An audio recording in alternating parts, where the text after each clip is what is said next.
أعزائنا المشاهدين، أهلا بكم إلى فيديو جديد.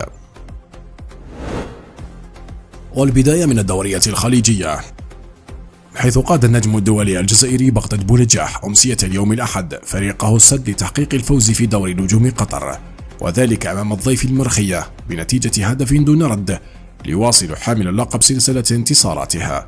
وسجل ابن ولاية وهران الهدف الوحيد للسد في الدقيقة 12 لينتهي اللقاء بهدف دون رد، وكان مهاجم الخضر قد صام عن التهديف في اللقاء الماضي، كما أضاع فرصا غريبة جدا.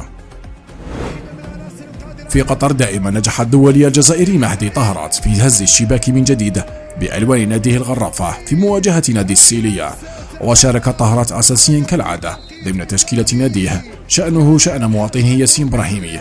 وسجل مهدي طهرات الهدف في الدقيقة 47 عدل من خلالها النتيجة بعد تمريرة حاسمة من ياسين إبراهيمي. ومن الخليج إلى فرنسا، حيث تلقى الدولي الجزائري يوسف عطال ضربة قوية اليوم الأحد خلال مشاركته في مباراة نادي نيس أمام الضيف ليل، وبعد غيابه لعدة جولات بداعي الإصابة سجل عطال عودته للمنافسة في هذه المباراة، أين شارك بديلا بداية من الدقيقة 77. وكانت هذه العودة غير موفقة تماما للدولي الجزائري، كونه غادر أرضية الميدان في الدقيقة 90 متأثرا بإصابة جديدة. يذكر أن الدولي الجزائري الآخر هشام بوداوي شارك أساسيا في هذه المباراة التي عاد فيها الفوز لناديه بنتيجة هدف دون رد.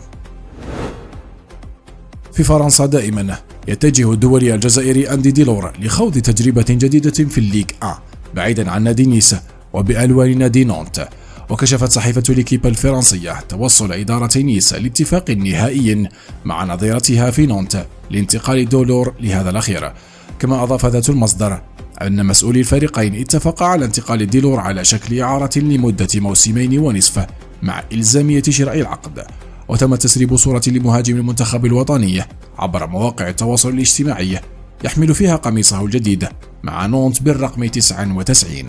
ومن المنتظر أن تعلن إدارة نادي نونت الفرنسي عن هذه الصفقة بصفة رسمية خلال الساعات القليلة القادمة.